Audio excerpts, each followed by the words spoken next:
제가 중학교 2학년 때 5월 스승의 날에 학교에서 특별한 행사를 했습니다. 각 반에서 학부모 한 분을 모시고 일일 교사로 특강을 한다는 소식이었습니다. 왠지 기분이 썩 좋지 않았습니다. 역시 제 아버지가 오셨습니다.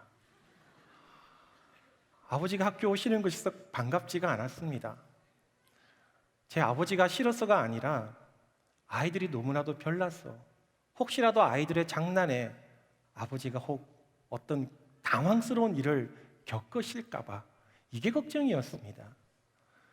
해마다 스승의 날이 되면 아이들이 선생님들에게 아주 짓궂은 장난을 많이 했습니다.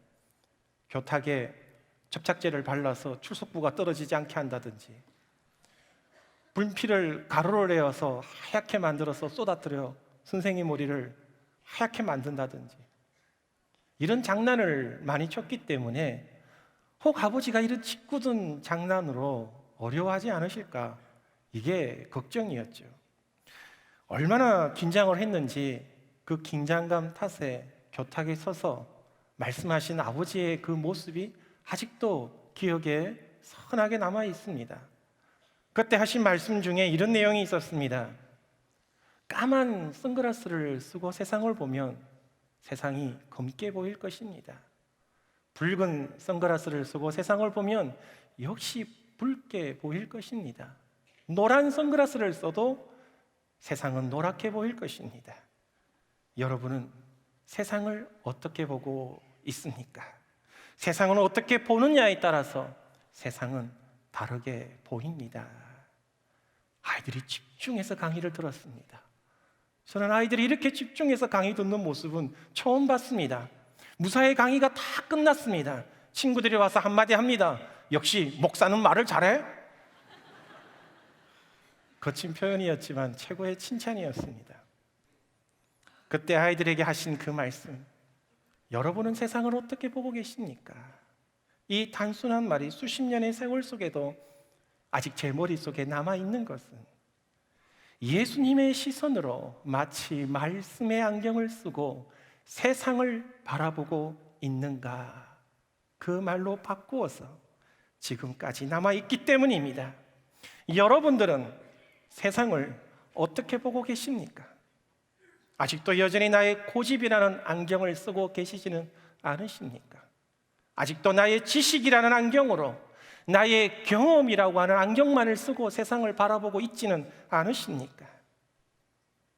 그런데 저는 여러분들이 가지고 계신 그 많은 시선 가운데 예수님을 바라보고 있는 시선은 얼마나 되는지 몹시나 궁금합니다.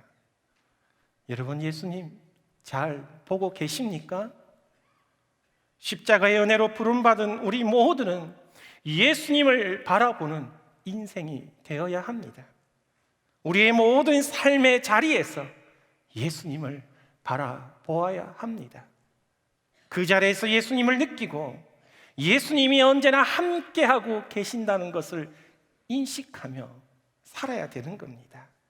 그렇게 우리의 인생의 모든 자리에서 우리는 주님만을 바라보는 귀한 삶으로 살아야 하는 것입니다.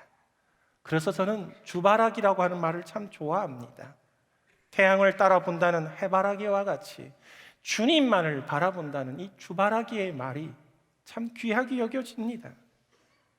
그런데 주님을 바라보고 사는 것이 당연한 것인데 왜 우리는 이 당연한 일을 제대로 하지 못하고 살았을까요? 왜 그랬는지, 왜 우리는 예수님을 온전히 바라보지 못하고 살아왔습니까? 그런데 오늘 말씀해 보니 우리만 이랬던 게 아니었습니다. 오늘 본문에 등장하는 제자들 또한 예수님을 제대로 바라보지 못하고 있었습니다. 본문에 등장하는 제자들의 모습을 보니 지금 이 제자들은 예수님을 보고 있는 것이 아니라 작은 떡 하나에, 그 작은 떡 하나에 시선이 온통 집중되어 있습니다. 오늘 본문에 보니 제자들이 떡 가져오기를 잊음에 배에 떡 한 개밖에 그들에게 없더라. 제자들이 서로 수군거리기를, 이는 우리에게 떡이 없다, 우리에게 떡이 없다. 모든 시선이 온통 그 떡 하나에 집중되어 있습니다. 우리가 오늘 이날까지 그렇게 부지런히 열심히 살아왔는데 우리의 시선이 어디에 있는가 보았더니 그 떡 하나에 집중되어져 있는 겁니다. 그 모습을 예수님이 바라보고 계십니다. 지금 우리는 떡에 시선을 빼앗기고 살아왔습니다. 떡은 상징적입니다. 먹고 사는 모든 일이라 말할 수 있습니다. 우리 모두는 이 떡을 얻기 위해서 얼마나 수고롭게 살아왔는지, 먹고 살아야 한다는 그 이유 하나만으로 우리가 당한 그 수많은 어려운 일들을 우리 가슴에 묻어두고 살아와야만 했습니다. 억울한 일이 있어도, 서러운 일을 당해도 우리는 먹고 살기 위해서 참아야만 했습니다. 그 먹어야 할 그 떡을 위해서 말입니다. 제자들도 그랬습니다. 하루 종일 주님을 도와서 사역에 열심히 참여했습니다. 예수님의 그 놀라운 말씀과 기적의 현장에서 은혜의 말씀에 따라 감동이 되어서 시간 가는 줄 모르고 예수님을 그렇게 열심히 도왔습니다. 그리고 모든 일을 마치고 황급히 자리를 떠나 배에 오르고 보니 그만 그들이 먹을 떡을 미처 챙겨오지 못한 겁니다. 배가 고픈데, 지치고 피곤한데 먹을 것이 없어요. 여러분, 이럴 때 참 예민한 모습 보이지 않습니까? 어떤 분들은 배가 고프면요 막 화를 내시는 분도 계시더라고요. 제자들이 지금 그런 상황입니다. 보니 떡이 하나밖에 없어요. 이게 뭐야? 아니 도대체 왜 떡이 이거밖에 없어? 아니 이 떡 이거 누가 챙겼어? 이거 하나 갖고 누구 입에 붙이라고? 누구야? 떡 누가 챙겼어? 이거 뭐 혹시 분위기 살벌하지 않습니까? 정말 서러운 것 중에 하나가 먹을 것이 공평하지 않을 때 참 서럽습니다. 그동안 우리는 먹는 것 때문에 참 지지리도 많이 싸워왔습니다. 뭘 해도 먹는 거로 구슬려야 했고 먹여가며 뭘 일을 해야만 했습니다. 우린 지난 한 주간 그 먹을 떡을 얻기 위해 얼마나 수고하고 고생했는지 온통 우리의 생각과 우리의 시선은 그 떡에 집중되어져 있습니다. 2014년도에 미생이라는 드라마가 큰 인기를 얻었습니다. 이 미생의 원작가인 윤태호 작가가 한 TV 인터뷰에서 이런 말을 했습니다. 맞벌이를 하느라 어린아이를 어린이집 종일반에 맡겨두고 평소에도 그 아이를 찾기 위해서 늦은 시간 왔는데 이날은 웬일인지 너무 일이 많아서 더 늦은 시간에 어린이집 문을 조심스럽게 열고 들어갔더랍니다. 그랬더니 그 어두운 복도에서 아이들이 수십 명이 뛰어나오더라는 거예요. 이 아이들이 혹시나 내 엄마가 왔나, 혹시나 내 아빠가 나를 데리러 왔나 싶어 수십 명의 아이들이 복도로 뛰어나오더라는 거예요. 그 장면을 보니 참 가슴이 먹먹해지더라는 겁니다. 그때 작가가 이 장면을 그리며 썼던 말이, 우리를 위해서 열심히 사는데 우리가 피해를 보고 있어. 우리를 위해서 열심히 살아가고 있는데 우리가 피해를 보고 있어. 먹고 살기 위해, 그 떡 하나 얻기 위해. 고달픈 우리의 인생, 그렇게 목숨 걸고 떡을 위해 살지만 잃어버리는 것이 얼마나 많은지 모릅니다. 떡 하나에 채워지지 않는 고단한 우리의 인생입니다. 그런데 여러분, 이 고단한 인생에 우리 주님이 찾아오셨습니다. 그리고 말씀하십니다. 내가 곧 생명의 떡이니라. 너희 조상들은 광야에서 만나를 먹어도 죽었거니와 이는 하늘에서 내려오는 떡이니 사람으로 하여금 먹고 죽지 아니하게 하는 것이라. 나는 하늘에서 내려오는 살아있는 떡이니 사람이 이 떡을 먹으면 영생하리라. 내가 줄 떡은 곧 세상의 생명을 위한 내 살이니라. 영원한 생명이 되신 예수 그리스도께서 육신을 위한 떡은 먹어도 죽을 수밖에 없지만 우리 주님은 우리에게 영원한 생명의 떡을 주셨습니다. 우리 모두는 땅에서 수고하고 또 수고해야 할 인생을 살 수밖에 없지만, 그러나 우리는 결코 그 수고로운 인생으로 끝나지 않을 것입니다. 바로 생명의 주님 되신 예수 그리스도께서 우리에게 영원한 생명의 떡이 되셨고, 이로 통해 우리 모두에게 영원한 나라를 약속하셨습니다. 그러므로 우리의 소망은 땅에서 얻어지는 것이 전부가 아닙니다. 바로 하나님의 나라가 우리의 진정한 소망인 줄 믿습니다. 참 생명을 주신 그 주님 앞으로 나오시길 바랍니다. 그 주님이 여러분을 오늘도 초청하고 있습니다. 수고하고 무거운 짐진 자들아, 다 내게로 나오라. 내가 너희를 쉬게 하리라. 내가 너희를 쉬게 하리라.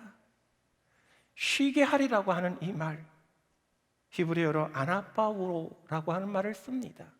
이 단어는 고대 문서의 농경법을 가르칠 때 자주 등장하는 단어입니다. 땅을 쉬게 한다라는 의미를 갖고 있습니다. 그래야 그 다음 농사 때 더 많은 수확을 얻을 수가 있는 것이죠. 여러분 기억하십시오. 예수님께 나올 때에 영원한 생명을 얻음으로 인하여 이 땅에서뿐만 아니라 하나님의 나라에서 더 많은 것을 누릴 수 있음을 기억하시길 바랍니다. 그런데 왜 우리는 이 생명의 은혜를 주시는 주님을 왜 바라보지 못하고 살았을까요? 예수님께서 말씀하셨습니다.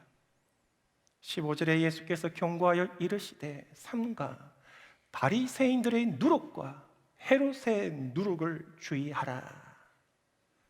우린 작은 누룩을 보지 못하고 있습니다. 누룩은 빵을 만드는 데 중요한 역할을 합니다. 효소의 일종으로서 빵의 반죽에 스며들어 변화를 일으킵니다. 이런 특성으로 구약 시대에서는 이 누룩을 좋은 의미로 보지 않았습니다. 작은 누룩이 온전한 것을 변질시킨다는 개념으로 보았기 때문에 유월절에는 누룩 없는 빵을 먹었습니다. 뿐만 아니라 모든 제사를 드릴 때에 소제물에는 누룩을 넣지 말라고 말씀하셨습니다. 신약 시대에 와서는 누룩은 새로운 변화를 뜻하기도, 그런 말씀으로 설명을 하기도 했지만, 그보다 이 작은 누룩을 죄의 성향으로 비교하기도 했습니다. 그런데 오늘 본문에는 예수님은 독특하게도 바리새인의 누룩, 헤롯의 누룩이라고 하는 표현을 사용하고 있습니다. 이 바리새인들 어떤 사람들입니까? 예수님 당시 유대 사회를 움직였던 주도적인 그룹이 사두개인들과 바리새인들이었습니다. 귀족들과 상류 계층에 있었던 사두개인들과는 달리 이 바리새인들은 보통 중상층의 사람들이었습니다. 이들은 스스로 우리는 율법의 전문가다라고 그렇게 말하는 사람들이었습니다. 이 바리새인들은 예수님을 바라볼 때에 예수님이 하신 일을 온전히 받으려고 하지 않았습니다. 예수님의 사역을 이해하려고 하지도 않았습니다. 그들은 끊임없이 예수님께 다가와서 표적을 보여달라 요구했습니다. 다시 한번 당신이 말하는 것이 사실인지 증거를 보여달라고 말했던 것입니다. 이 바리새인의 누룩이란 바로 끊임없는 불신앙이었습니다. 헤롯의 누룩에 관해서는 이 헤롯이란 인물을 연구해 보면 그는 예수의 소문에 관해서 많은 염려를 가졌습니다. 누가복음 9장 7절에 분봉왕 헤롯이 이 모든 일을 듣고 심히 당황하니 이는 어떤 사람은 요한이 죽은 자 가운데서 살아났다고도 하며, 어떤 사람은 엘리야가 나타났다고도 하며, 어떤 사람은 옛 선지자 한 사람이 다시 살아났다고도 함이라. 그는 의로운 사람 세례 요한을 죽였기에 이에 연관된 예수에 관한 여러 소문 때문에 몹시나 혼란스러워했습니다. 결국 헤롯은 예수의 그 의로운 사역들과 기적들이 도리어 백성들을 어지럽게 여긴다고 여기며 예수를 거부하고 예수를 불신하기 시작합니다. 예수님에 관한 작은 의심과 불신이 그들의 말과 행동에 그대로 나타나고 있습니다. 그 불신앙이 예수님을 보지 못하게 하고 있는 겁니다. 제자들을 보십시오. 능력의 예수님이 곁에 두고도 떡 하나 때문에 마음 상한 채로 다투고 있는 겁니다. 너희는 바리새인과 같은 누룩, 헤롯과 같은 누룩을 주의하라. 그건 바로 불신이다, 불신앙이다. 바로 나를 제대로 믿지 못함이다 라고 말씀하고 있는 겁니다. 왜 우리가 주님을 제대로 보지 못했습니까? 왜 우리는 소망이 없는 자와 같이 때로는 좌절과 분노 속에서 세상을 바라보고 살아와야만 했습니까? 그것은 나의 모든 자리에서 주님이 계심을 믿지 않는 작은 불신앙 때문이었습니다. 나의 모든 자리에서 주님이 함께 하심을 믿지 않는 나의 태도들 때문이었습니다. 여러분, 기독교는 믿음의 종교입니다. 예수님을 안다라고 하는 것은 어떤 증거를 통해, 기적을 통해 아는 것이 아닙니다. 오직 믿음을 통해 예수님을 경험하게 되는 줄 믿습니다. 예수님을 아는 방법은 사람이 만든 어떤 공식이나 절차로 통해 얻어지는 것이 아닙니다. 우리가 아는 합리적이고 이성적인 방법을 통해 예수님을 알아갈 수가 있는 것이 전부가 아닙니다. 예수님을 아는 방법은 그분이 하신 말씀대로 나가야 되는 겁니다. 우리 주 예수 그리스도를 아는 방법은 오직 믿음으로 깨닫게 됩니다. 여러분, 다시 한 번 더 믿음을 가지시길 바랍니다. 믿음을 가져 나아갈 때에 살아 역사하시는 주님을 만나게 되는 줄 믿습니다. 누룩이라는 작은 효소가 전부를 부풀어 일으켜 변화를 일으키는 것과 같이 작은 불신앙이 생명의 떡이 되신 영원한 생명을 주시는 그 주님을 보지 못하게 합니다. 수많은 역사적인 증거를 들어도 그 작은 불신앙으로 예수님을 끝까지 불신하게 됩니다. 믿음을 가지십시오. 방법은 이렇습니다. 나의 모든 삶의 자리에 기적의 예수님이 계신다. 여러분의 모든 삶의 자리에 기적을 일으키시는 예수님이 계심을 기억하시길 바랍니다. 예수님은 제자들에게 말씀하셨습니다. 내가 떡 5개를 5,000명에게 떼어줄 때에 조각 몇 바구니를 거두었더냐? 이르되 12이니이다. 7개를 4,000명에게 떼어줄 때에 조각 몇 광주리를 거두었더냐?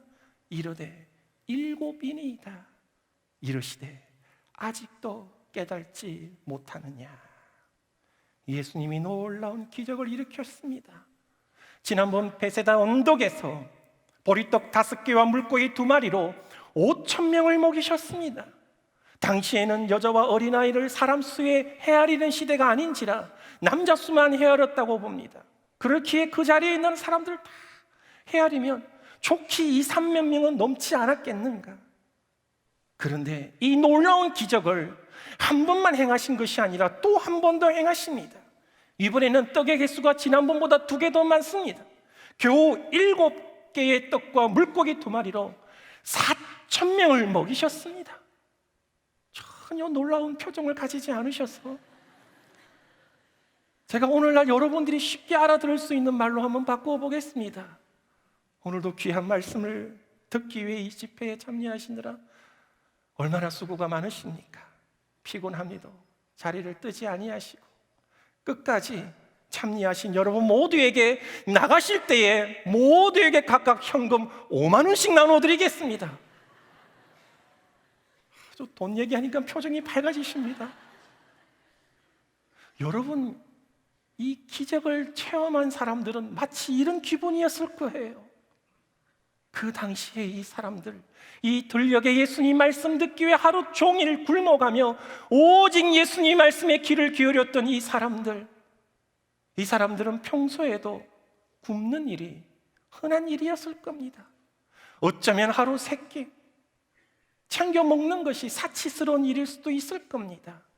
이들이 주님을 만나서 주님의 그 말씀에 감동되어지고 그 놀라운 말씀에 그들의 영의 풍족함에 듬뿍 빠져 있을 때에 주님은 그들에게 육의 양식까지 주시니 이 얼마나 기쁜 일입니까? 놀라운 일입니다. 그 놀라운 기적을 이루어 주신 예수님이 계시는 겁니다. 이 말씀을 보니 오늘 우리는 다시 한번 주님께서 우리에게 나누어 주신 그 놀라운 기적의 손길을 경험하기를 원합니다. 오늘 이 기사를 볼 때에 한 가지 저는 수정할 사항이 있다고 봅니다. 오병이어의 기적을 행하실 때는 5천 명을 먹이셨다고 했는데 이 두 번째 집회에 7병이어의 기적을 행하실 때에는 4천 명이 먹었다라고 기록되어져 있어요. 사람이 줄었습니다. 이런 기적을 체험한 후에 두 번째 집회에는 더 많은 사람들이 왔어야 될 터인데 사람이 줄었어요. 이해가 되지 않습니다. 제가 기록자라면 사람이 많이 왔던 이 오병이어의 기록만 남겼을 것 같습니다. 그런데 누가복음의 저자인 누가는 이를 기록을 정확하게 남겼습니다. 5천 명을 먹이신 오병이어의 기적, 4천 명을 먹이신 7병이어의 기적. 누가의 마음은 예수님의 가르침을 통하여 깨달아 알게 된 겁니다. 사람이 몇 명이 왔는지, 사람이 수가 얼마나 되는지, 이 기록의 숫자가 중요한 것이 아니라 이 기적을 일으키신 분이 누구냐는 겁니다. 100명이 먹던 1000명이 먹던지 간에 그 사람들 수보다 없는 것을 있게 만드신 그 사람을 주목하라는 겁니다. 우리에게 이 같은 기적을 만드신 예수님이 지금 이 시간에도 함께하고 계시는 줄 믿습니다. 기적을 만드신 예수님이 계신데 우리는 주님을 바라보지 못하고 오직 떡 하나를 얻기 위해서 얼마나 열심히 싸우는 것과 같이 일을 하며 수고했는지 그 고단한 인생의 길을 걸어왔습니다. 떡 하나의 시선을 빼앗겨 바라보고 있을 때에 그럼에도 불구하고 예수님은 우리를 바라보고 계셨습니다. 여러분, 내 인생의 최고의 기적이 무엇인 줄 아십니까? 여러분 인생의 최고의 기적이 무엇인 줄 아십니까? 바로 내가 주님의 십자가의 은혜로 말미암아 주님 앞에 설 수 있었게 된 이 사건이 최고의 기적인 줄 믿습니다. 내 인생의 최고의 사건입니다. 이 땅에 그 어떤 사람도 그 어떤 사람의 힘으로도 할 수 없는 그 구원의 은혜를 여러분 모두가 받으셨습니다. 이로 인해 내가 하나님의 사람, 하나님의 백성이 된 것이 가장 큰 기적인 줄로 여기시기를 바랍니다. 그 기적을 베풀어 주신 주님이 지금 내 곁에 있는 겁니다. 이제 우리가 세상을 어떻게 보며 살아야 되겠습니까? 모든 곳에 주님이 계신다는 그 믿음으로 살아갈 수 있기를 바랍니다. 나의 모든 삶의 자리에 기적을 일으키시는 주님이 지금도 나와 함께 하신다라고 하는 그 믿음으로 세상을 바라보며 또 그 주님을 바라보며 나아가는 여러분들이 되시길 바랍니다. 내 인생의 최고의 분은 바로 예수 그리스도이십니다. 그러므로 이제 떡 하나에 시선을 빼앗겨 살지 않겠습니다. 세상만 바라보며 살지 않겠습니다. 세상에 있는 것이 나의 전부라고도 말하지 않겠습니다. 짐 엘리엇 선교사가 밀림에서 순교하기 전에 이런 글을 남겼습니다. 결코 놓치지 말아야 하는 것을 얻기 위해 언젠가는 놓아야 할 것을 포기하는 사람은 현명한 사람이다. 세상에 있는 모든 것은 결코 놓을 수밖에 없는데, 그러므로 여러분들은 영원한 것을 붙잡는 사람들이 되시길 바랍니다. 황금 알을 낳는 거위를 보면서 황금의 눈이 어두워 거위를 귀하게 보지 못해 결국 거위의 배를 가르는 어리석은 인생이 되어서는 안 됩니다. 이와 같이 예수님보다 세상을 더 가치를 두고 살아간다면 결국 우리도 이처럼 어리석게도 예수님을 외면하게 되는 길을 걸어가게 될 겁니다. 여러분, 영원한 생명을 주시는 주님, 그 주님을 더 귀하게 바라보시는 여러분들이 되시길 바랍니다. 영원한 생명을 주신 예수 그리스도이십니다. 오직 주님만을 바라보며 나아가는 여러분들이 되시길 바랍니다. 우리의 인생에 기적을 행하여 주시는 분이십니다. 나의 삶을 세워주시고 회복해 하여 주시며 변화로 이끌어 가시는 기적의 능력의 주님만을 바라보며 나아가는 여러분들이 되시길 바랍니다. 기도하시겠습니다. 나의 삶의 주인 되신 주님, 우리의 모든 연약한 영혼들을 주님의 십자가의 은혜로 말미암아 주님 앞에 서게 해주시고, 주의 십자가의 은혜로 통하여 하나님의 자녀된 자, 백성된 자로 삼아 주셨는데, 우리는 그 삶의 자리에서 오직 주님만을 바라보고 나아가지 못하였던 우리의 연약함을 용서하여 주시옵소서.